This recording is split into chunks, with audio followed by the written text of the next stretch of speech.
Hello, my name is Ozlem and this is the coaching program sponsored by Sparkus, a coaching tech company that optimizes coaching and mentoring solutions for cultural transformation, talent, and leadership development within organizations. Welcome to the show. Hello, coaching passionates around the globe. Welcome. You're listening to The Coaching Program, the show that brings you tips and tricks of designing and implementing successful coaching programs within your organization. I'm your host, Ozlem Sarıoğlu, a professional coach and co-founder of Sparkus digital coaching platform, which scales meaningful coaching experiences to larger audiences within organizations. Today, my guest is Borbála Molnár, or as people know as Bori, Global Leadership Program Manager at Nokia. She's also the head of coaching and mentoring in Nokia, building and inspiring global communities, encouraging people to use coaching and mentoring to enable learning, development, and growth. Hi, Bori, welcome. Hi, Ozlem. Nice to have you here on the call, and thanks for giving me this opportunity to talk to you about coaching and mentoring at Nokia. My pleasure to be with you. Yeah, definitely my pleasure to have you here. So I already made a short introduction, but maybe you'd like to introduce yourself to the audience further. Sure. So probably what is most relevant is that I'm a coach myself. So I've gone through the internal coaching certification program that we run within Nokia and has been on the agenda for over 5 years now. I'm an HR professional. I have been in various roles within human resources. And my passion lies obviously with people, developing people, enabling their growth. So I wouldn't say I specialize in any particular topic, but I'm very interested in career development. I'm interested in leadership and talent development. And maybe what I should share with the audience is that I'm based in Budapest, in Hungary, working, as you explained, in a global role within Nokia. So I enjoy really working with a global community of coaches and mentors worldwide. Yeah. Thank you. That's great to hear. And also, since you mentioned Budapest, we originally met with Bori in Budapest in the very last event, for me at least, that I joined face-to-face before the pandemic happened. So so it's a special place in my heart that day that we met. We met in a conference, and Bori was talking about what they do in Nokia, and I was amazed by the extent of it. So maybe just a short introduction about what is the coaching program or programs in Nokia? How does it run? Great question. So actually, I can divide it into two. The first one, as I mentioned, I have also been a participant of, and then you feel much more credible because you've done it and you can share your experience. That's the coaching program that we provide for individuals who want to become certified coaches within the company, supporting colleagues, regardless of their position, experience, how long they have been with the company. We call it Coaching for Growth, and we have a wonderful training company supporting us, whom we have been working with for many years now, Ines Consulting, with some amazing trainers. We started with this Coaching for Growth program in 2016 in Nokia, so we have quite a lot of years behind us. First, targeting more senior leaders to acquire coaching skills and starting coaching fellows, but then extending to quite a large group of HR professionals and also leaders who were keen to learn about coaching and become coaches themselves. It's an intensive course which has a kind of refresher following, which we call Coaching for Growth Masterclass. With lots of theory, but what is more important, a large amount of practice. So there's video recording. The people going through this coaching training receive feedback there on the spot from fellow coaches. And they also watch the video recordings themselves, so they can learn by seeing themselves on video. The program consists of 2 modules, and in between the 2 modules, the participants have the possibility to practice coaching skills and come back to module 2 with some real life experience under the belt. The other direction, or the other type of training, that's really to equip leaders with coaching skills, more specifically improving with their questioning techniques and paying a lot of attention to listening skills, active listening, or 3 levels of listening. We use different coaching techniques and different coaching methods in this regard. And when leavers finish this course, they are spreading the coaching culture within their organization, influencing not only their direct reports, so the teams working with them, but also their peers. And our aspiration is that they're also influencing upwards the senior leaders above them. Yeah, so it is. I also like the way you said, like, also inspiring upwards, because that's generally the part that is very much missed, and the mid management sometimes feel that they're kind of alone in this process Exactly. by coaching. So yeah, that's an important part, that they have an influence on the upper management, also on the people that work with them. And when you were talking about the trainings, one question popped up in my mind. With the COVID, is it now face-to-face trainings, or have you translated into digital, or just are you waiting for coming back to the class? So I can answer shortly with a yes and no, but let me elaborate a little bit further. So with the Coaching for Growth, so the proper coaching certification program, we have had to put it on hold. Actually, even before COVID, it was on hold because there was a feeling that we have quite a large community to support Nokia employees. There was a plan to introduce this program again this year, but so far we don't see any possibility for travel and meeting face to face. But with the program specifically for leaders, the Coaching for Success, we managed to redesign it with our training company. We had a pilot almost a year ago, so back in September. And then a couple of courses running in autumn, and then we started again this year in late spring. And we do everything online, from the video recording to the practice. We have lots of opportunities for people participating to talk to each other.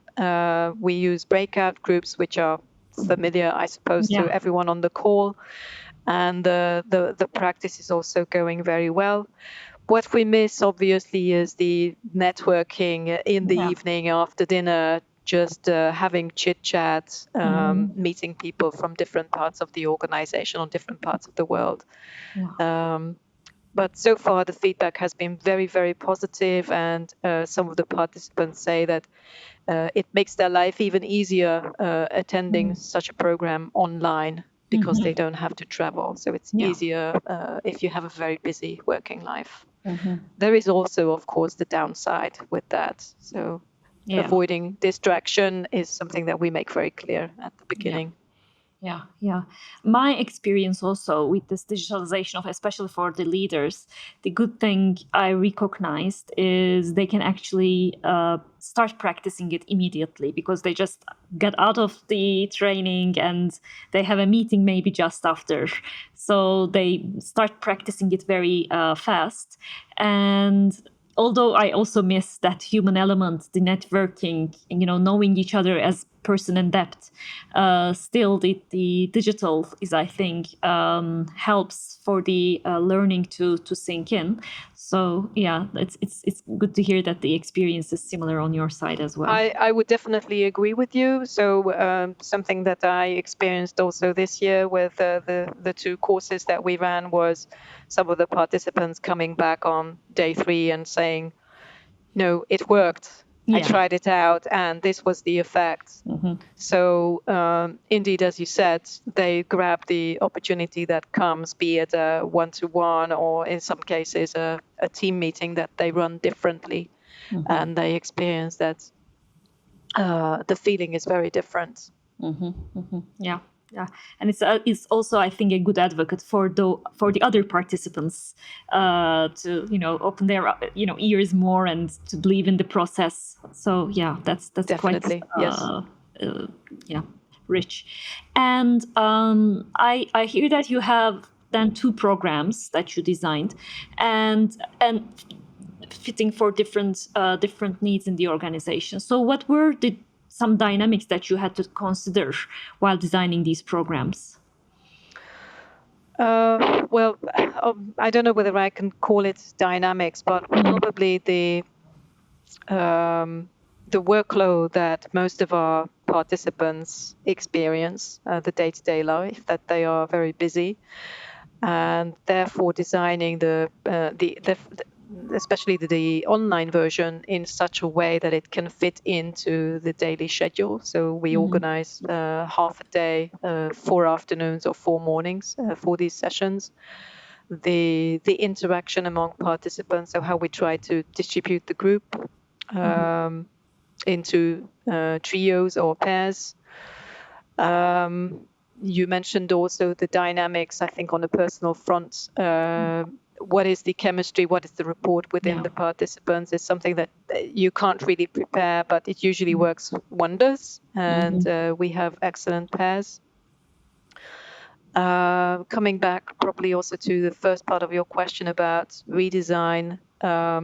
As I said, I'm very thankful and appreciative of the training company that we work with, because they are doing a lot of thinking and are really our partners, which makes my job very easy. Yeah, yeah. That's generally, if the organization and the provider are really well partnering. I mean, you're telling this from the side of an organization. I can tell this from the side of the vendor. I think that partnering is one of the key things of running such Essential. level programs. Yeah, yeah, with that kind of especially large reach. I know the number, but I recognize that we didn't mention the number of coaches that you trained so far. So what is the reach of these 2 programs? So there was a peak, which we no longer have, unfortunately, because there are people leaving. Some of them are becoming professional coaches. So at the peak moment, we had around 330 coaches internally certified in Nokia. Now it's below 300. But close to 300. And these coaches come from all around the world. Many of them are business leaders, so not from the HR organization. And for those leaders who have gone through the Coaching for Success program, it's again above 300, so a steadily increasing number. By the end of the year, we will definitely be beyond 400. So a growing community. Yeah, even though you're saying it is not as much, it's generally much more than most organizations, most global even organizations have. So it's quite an amazing number, really, that you trained. So yeah, and how do you? I know that you have that role as well. How do you keep the community? So we use our internal social media to the extent that we can. Of course, some people are not as active on these platforms. So we have Yammer groups for both communities. We organize regularly calls with the communities. I usually ask the community members what are the topics that they would like to hear more about. So, for example, in springtime for the Coaching for Success group, the leaders, there was the ask to look into psychological safety and levels of listening in more detail. Psychological safety has been part of the program for leaders, by the way. You can read about it more and more these days, and has been really essential if you think about COVID, but also our organizational changes. We sometimes manage to invite guest speakers, and when it comes to our coach community, there are always some very proactive coaches who are ready to share either some fresh experiences or some good practice tips. For example, last time we spoke about what kind of assessment tools can help in career coaching. So career coaching is also a hot and relevant topic in most companies. And one of the coaches who has really dug deep into this topic, she was sharing her experiences and her tools. So really, it's about knowledge sharing, it's about practice sharing, and also the sense of belonging. So let's not forget that we are a huge company, and it's a good feeling that you belong. So just to give you another example, which is not so much knowledge specific, but maybe a fun factor. Before Christmas, we had a special Christmas event for the coach community with a quiz and some fun and some music. And we also try to organize some global events on top of what is there on a learning and development side. The last such achievement that I'm very proud of on behalf of the coach and the mentor community is a video that we put together with some of the coaches and mentors, sharing why they believe coaching and mentoring are so powerful and beneficial. Oh, wonderful. And it was a very energizing and fun video, which we could use on our Global Day of Learning. So that made also many people interested and they reached out to coaches and mentors after that. Wow, that's the way to create advocates in a company, that's for sure. Either as coaches or as the coachees. And so, is there? I mean, you mentioned a few technological elements. Is there some kind of a technology that you use other than the spaces to hold the community? I mean, how can someone, for instance, reach out to a coach? Probably it's globally spread, so I assume that you have certain technologies at hand. I need to find my words properly to phrase this very well. So yes, of course, we do have proper platforms for the coach pool and also for the mentor directory. Both are SharePoint based, so whatever is within the scope of our normal offering of Office 365. The look and feel are slightly different.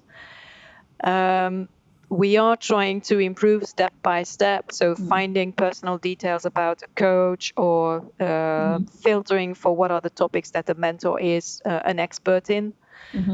This improves the user experience. But I would say we have a way to go when it comes to improvement, and it depends on our possibilities in the future. So it's partly budget, partly resource, so time perspective and who is ready to support. So setting up the first call with a coach or a mentor, that is definitely dependent on the individual looking for support. And it will be in the end an Outlook invitation through the calendar. So new technology combined with what I would say is the standard approach. So I would say, to be brutally honest, there's room to improve. Okay. Yeah. I mean, most organizations already have that, but most organizations don't. I mean, I know some organizations still doing it on pen and paper. So it's obviously not possible in your case with so many people. No. So I think the basic intent is really that the coaching and mentoring services are accessible for everyone in the company. So it's not job specific, it's not just for leaders. And therefore we need to make this very open, very transparent. That's why we have these directories in place, which people can easily use. Yeah.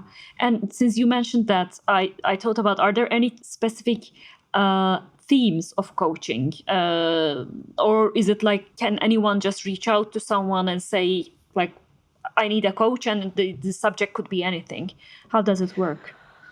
We've tried traditionally to differentiate between coaching and mentoring in this regard. So saying that if you need assistance on a specific topic, you probably need to talk to a subject matter expert and use the mentor directory. So a typical example would be leading virtual teams. So now it's not a new topic, but 2 years ago it was something that many leaders were not familiar with, and it's mainly because of COVID that they have gone through a very steep learning curve.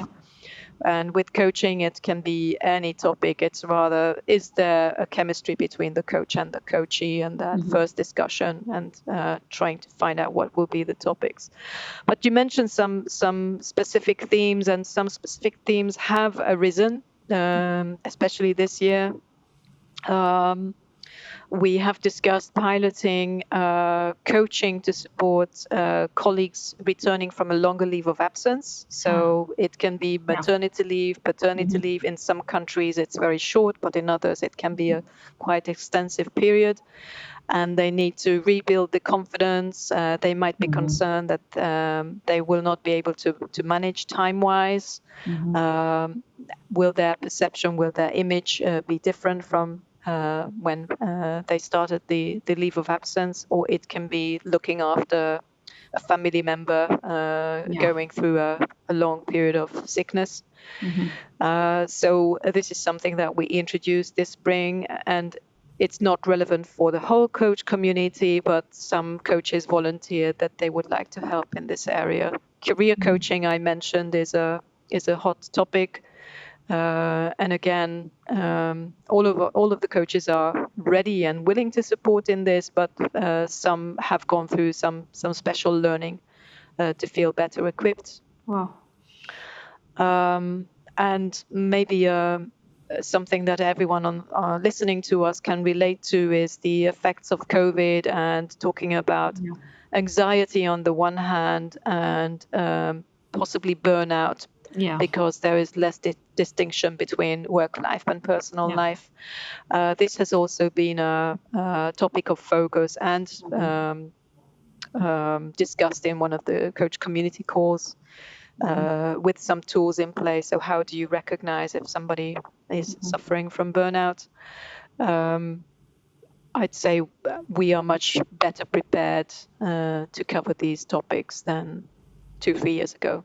Yeah. Wow. And it sounds like there is a real engagement from the side of the coaches when you're talking about that, really, looking into certain themes, developing themselves on certain areas. So because sometimes it's we train coaches and they are there, they are available, but they don't actively work on their own coaching skills or try to gain some deeper expertise. So what I'm hearing you say is coaches are also engaged on that level as well. So it's not just the sessions, but they continue to develop themselves on certain areas. So I would say that we have a core group of people who are highly engaged, passionate about coaching, and constantly developing themselves. So they carry on improving their coaching skills. Some of them actually participate in external courses as well. I'm not going to do any marketing for any company or coaching association here. And there are those who probably I would call a little bit more passive and not that visible in the coach community, but it's natural, like with all training. So there are people who buy into it, and it becomes their life and blood. And there are others who know that they have the coaching skills and use it from time to time. And I see actually a very similar theme among the leaders who are equipped with coaching skills and are using a more coaching-based leadership style. Some of them become ambassadors, evangelists in the company, and there are others who complete the training and use what they have learned, but aren't really advocates. So they aren't doing any active advertising. Yeah. Like you said, like any other training, maybe even for hobbies, sometimes people take hobbies and sometimes some become much more, I would say, almost professional in it, and some don't. Yeah. And is there a certain success metric around it, or is it like just the fact that people are benefiting from coaching is enough. So what are the thoughts around that? It somehow goes back also to what you were asking about the platform. So how can you find a coach or a mentor? And by the way, we have a very similar challenge also with mentoring. So KPIs are not what we use, at least for the time being. What we do, so first of all, when it comes to the training programs, of course, we ask for feedback from participants. How did they find the training? What was most relevant? And we usually get very high scores. So people really appreciate the training and they believe it's very effective. Also, this online version. Then we ask for feedback from the coachees and the mentees in the form of short surveys. So this is also helpful. We conduct this on a regular basis, so the form is open and they can answer the questions anytime, provided that their coach or mentor shares with them the link that here you can provide us with your feedback. We also encourage coaches and mentors to ask for feedback at the end of a coaching or mentoring session, and especially after the relationship is officially over. And with the coach community, there's an annual feedback survey which contains a slightly longer list of questions, also around what are the typical topics and how long are the coaching sessions, and how many coachees are they supporting, these kind of more detailed questions. And of course, I share the results with the coach community at the beginning of the year. These are the key findings. Here are some suggestions where we could improve, and asking the community to be involved and share their ideas. How can we reach the next level? Yeah. How can we improve? Yeah. So it's a continuous improvement. Yeah. Obviously. Yeah, and that brings us to my next question very very easily. I was about to ask, like, what's on the horizon for Nokia in the sense of all the coaching and mentoring, or also for leaders to coach, maybe. Yeah. I don't think you will be very surprised when I say that we would like to spread the coaching culture even wider. So to make it an essential leadership element, or spread the coaching style among Nokia leaders. One instance is that for new leaders, there is a training program in which there is a specific module on the GROW model. So to learn the essentials. Very much in line with our culture and the Nokia essentials that we refer to these days. So not the Nokia values, but the Nokia essentials. We talk about open, fearless, and empowered.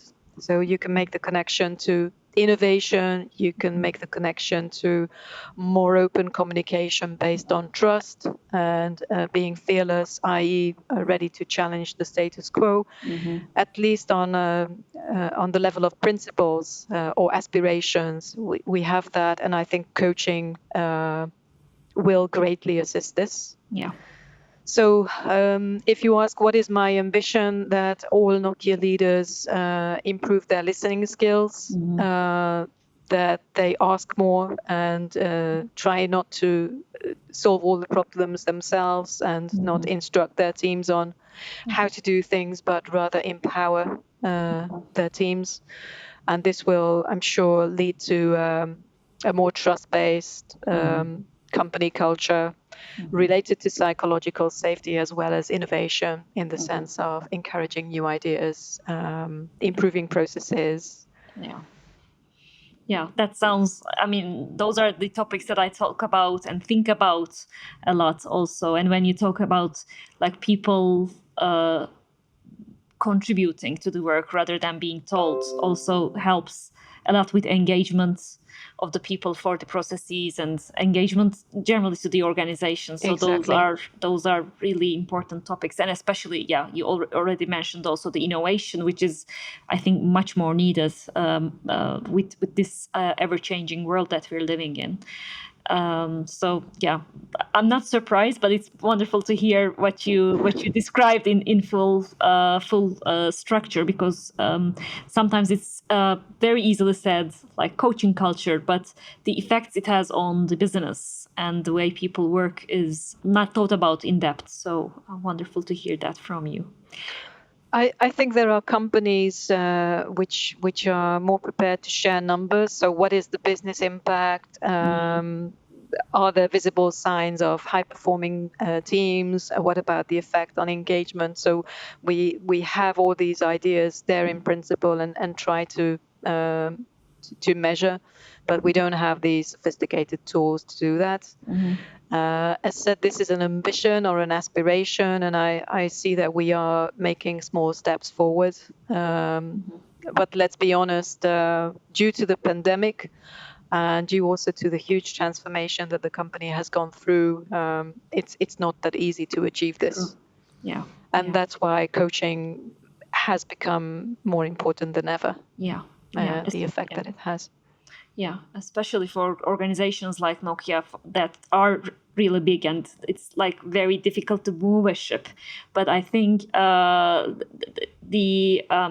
coaching methodology helps that a lot, because it's a very non-frictional way of transforming things, a very natural, organic way to do that. So I think it's very important on that context. And one last question: people here listening to us are probably either HR people or business leaders. What would be one tip that you would like to share with them if they're embarking on such a coaching journey in their organization? What is something that they need to be aware of? If they are thinking about embarking on this journey, I would say a fundamental element is the role modeling. So that if you talk about the benefits, the power of coaching, you need also to do the coaching yourself. And what is a more credible way than saying, not only am I coaching, but I'm also being coached. So you can share your personal experiences and talk about the benefits. Slowly spread the word. So have some advocates, some allies who can also spread the coaching culture within the company. So think about who would be your first people to reach out to learn about coaching skills, start using them and influence their teams. The pebble in the water. Yeah. Great tips. Especially the role modeling is very much overseen, I believe. So great point. Bori, thank you so much for bringing your wisdom and experience to the call. Again, I was excited to hear the extent of the work that you're doing. Thank you for sharing all that very openly, very transparently with everyone. Thank you, Ozlem. So you pointed out the role modeling. I'm definitely trying to be a good role model of open, transparent communication, being my authentic self, not to overuse this expression, of course. It was my pleasure to be here with you, Ozlem, today, and I hope we can influence other companies to take on coaching. It's fantastic. It's amazing. Yeah. We love it, as you could hear. Yes, exactly. We are passionate about it, and we can talk about it, for hours maybe. So thank you once again. So thank you all for joining us on this episode of the coaching program. Make sure to subscribe to the show in iTunes, Spotify, or wherever you're having your podcasts. If you found this conversation helpful, we'd appreciate a rating on iTunes, or you can simply tell a friend about the show who might benefit from it. Be sure to tune in for our next episode next week, and let's all create more meaningful coaching experiences for everyone. See you all.